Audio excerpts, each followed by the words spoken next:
Hey there, this is Steven's image that he just did, and I wanted to go over some things that I strongly suggest.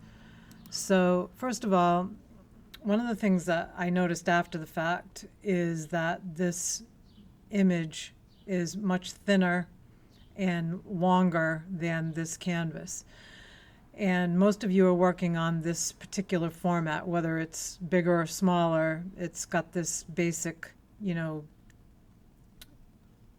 don't know how else to say it, but format.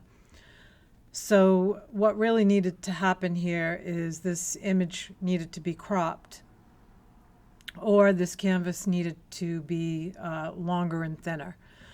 It's really difficult when you've got something this tight, of an image. It kind of gives you no leeway on either side to make decisions regarding the composition. So it's going to throw the drawing off, which I didn't pay attention to that. So my drawing is really off as a result as well. So that's one thing to really keep in mind. Now, I would recommend in a case like this to do a quick sketch because of the perspective. So you've got, this angle, you've got the angle of the windows here, even the angle of this, all of this. If you do, and this isn't straight across either, the line where the bottom of the building is. You're right at the corner of this building. So you've got kind of a V-like perspective happening. I would do a light sketch to get that perspective in. I would not get involved in any of this detail. The only things I would concern myself with is the patio, the angles. So you could include this angle here, of course this doorway, things like that, which is what I did. I wouldn't paint this in, and any of this stuff I would paint towards the end. So, but I really wanted to demonstrate how this painting should be started and what you should be looking at, because if you really want to create a dynamic painting that has strong form and composition, you need to remember your sunny day blocks, because this is basically a sunny day block study. So that means that you are going to have really warm, over-exaggerated warm, sunny areas, and you're going to have cool shadow areas. So using your squint mechanism to help you, dull down, lessen detail, and get an idea of the degree of contrast that there is a good idea and strongly recommended. So I do just like we do with the blocks. I just start putting spots of color in to kind of get my first notes in, get an idea of where this is going. Because this is a landscape, it's a little more farther outside the block realm, if you will. Some colors I mixed. So, for example, here and here are mixed colors to describe the flowers and the sunlit greenery. At some point, and it doesn't look like, it doesn't show, but I did put some yellow over here to, and it was like a medium yellow to start the sunny part of that. Let me just, for this here, this bush over here. I don't know why it got cut off, but again, similar to the block study, I'm watching my color choices. So here I've got lemon yellow for the sunny day. I went with the lightest, and, actually, Yeah, I think I did go with the lemon yellow for that, possibly because of the fact there isn't a whole lot of other yellows besides the sunny green parts. You do a yellow pale or maybe even a cad yellow, depending on what your cad yellow looks like. This was a cad yellow deep. This was cad red.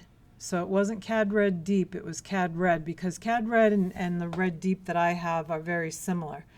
So you see the strength of contrast just in the temperature, which really creates that difference. Now, you definitely see a value difference when you squint.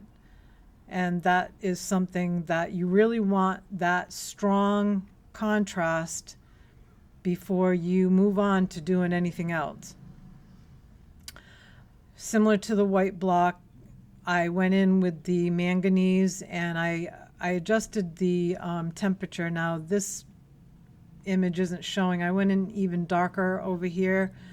So I used the manganese for these. These are a little lighter. I went a little heavier with that here, which they could be the same. And over here, I definitely went much darker because when I squint, I mean, maybe if I brought the alizarin crimson in closer, it would fade in. But I wanted to make sure when I squint, actually this probably is sufficient. It's the white that's kind of throwing things off, and that's why it's really important to get that white out of there. But I went in with an alizarin crimson in here instead of the red deep because I wanted something really darker. And this is the red deep out of the tube.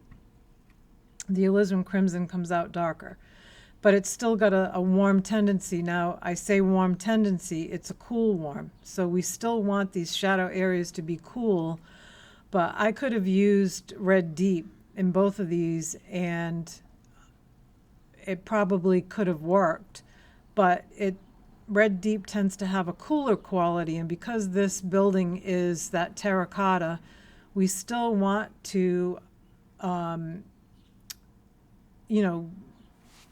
a starting point that's going to take us into that terracotta realm.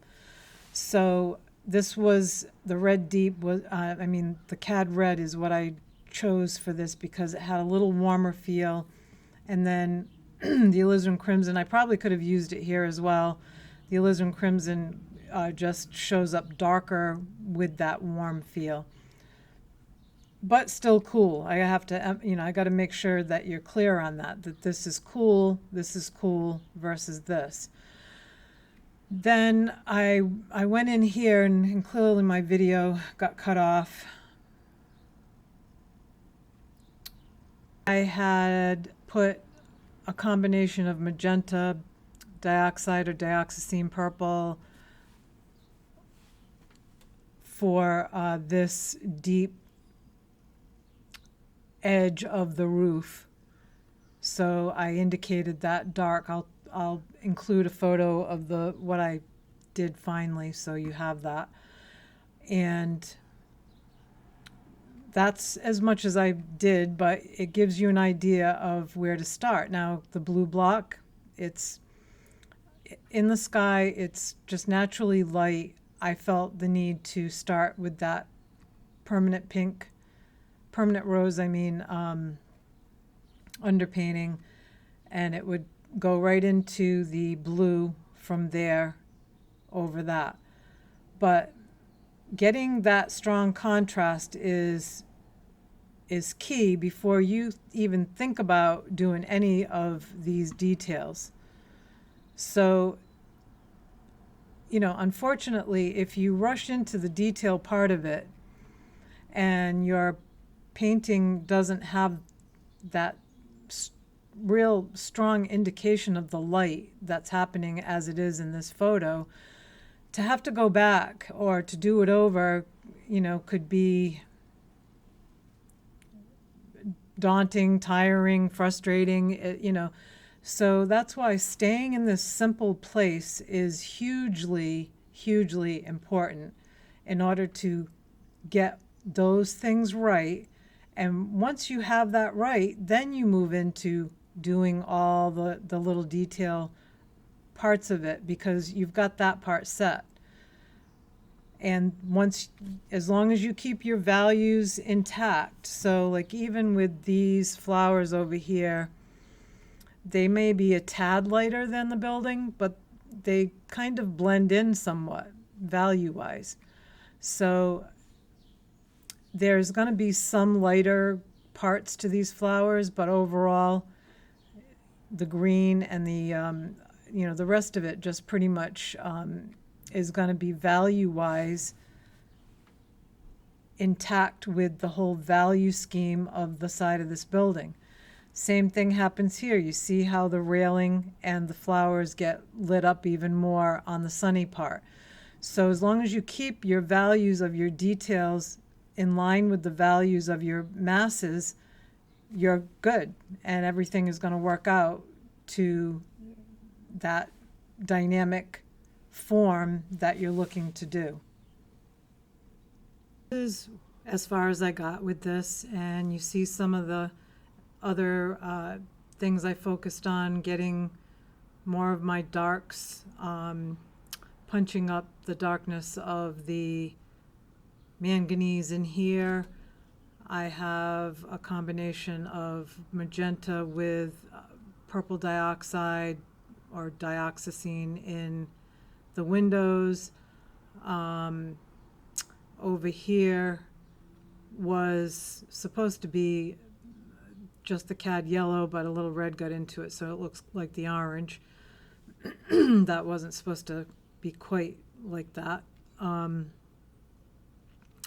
And you see how strong the contrasts are. I adjusted the contrasts of these because these show up a little when you squint on the image, but it's still in shadow and has that effect, that darker look.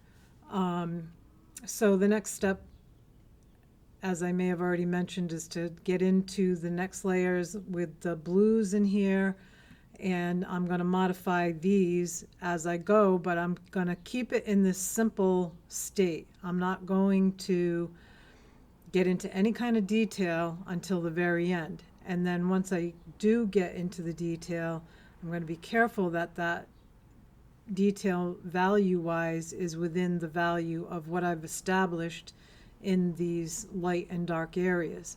And that is key to creating dynamic form in your painting.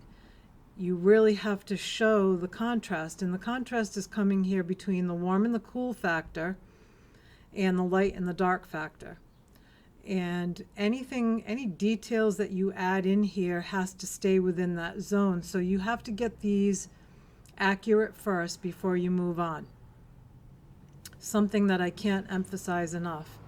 So your next step is going to be to modify these colors, keeping the strength and warmth of the sunny day and the strength and coolness of the shadow areas, but adding into them so that, for example, this has a more terracotta look, but still within this value range. So it's experimenting to know what to add and what to do, trying something to see, but always remembering to keep your values and temperature characters of your major areas and shapes intact.